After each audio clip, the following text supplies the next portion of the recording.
வணக்கம், welcome to Saranya kitchen. இன்னைக்கு நம்ம வந்து முட்டை பொடிமா சுலபமா ரொம்ப ரொம்ப ஈஸியாக கம்மியான இன்க்ரீடியண்ட்டை வச்சு நம்ம பண்ண போகிறோம்.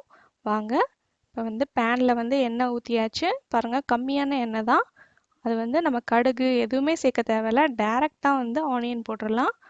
பெரிய வெங்காயம் தான் நான் சேர்த்துருக்கேன். நல்லா ஒரு பெரிய வெங்காயத்தை சின்ன சின்னதாக பொடிசாக கட் பண்ணிக்கோங்க. இப்போ வெங்காயம் வந்து ஓரளவுக்கு வதங்கிடுச்சு. இந்த டைமில் வந்து நம்ம முட்டையை உடச்சி ஊற்றிடலாம். டக்குன்னு பண்ணிடலாம், இதுக்கு அதிகப்படியான பொருள் தேவைப்படாது. ஒரு 5 முட்டையை நான் வந்து இந்த மாதிரி உடச்சி நான் சேர்க்குறேன்.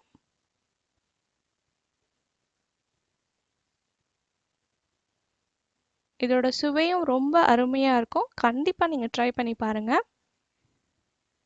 இப்போ முட்டையெல்லாம் சேர்த்தாச்சு. இது நல்லா கிளற ஆரம்பிச்சிட வேண்டியது தான்.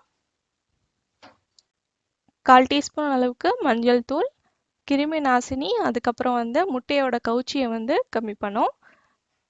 அடுத்து கடைசியாக இந்த மாதிரி வந்த பிறகு நீங்கள் வந்து மிளகை வந்து பொடி பண்ணி சேர்த்துக்குங்க. அது கூட சோம்பையும் வந்து பொடி பண்ணி சேர்த்துக்குங்க. இதுக்கு வறுக்கெல்லாம் தேவையில்லை, டைரெக்டாக நீங்கள் பொடி பண்ணி இந்த மாதிரி சேர்த்துக்கலாம்.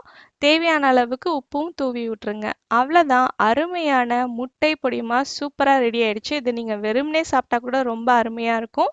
கண்டிப்பாக ட்ரை பண்ணி பாருங்கள். இதை நீங்கள் வந்து சாம்பார், அதுக்கப்புறம் வந்து தோசை மேலே கூட போட்டு சாப்பிட்லாம், ரொம்ப அருமையாக இருக்கும்.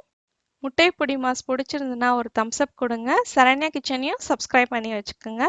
இந்த நாள் இனிய நாளாக வாழ்த்துக்கள். நன்றி.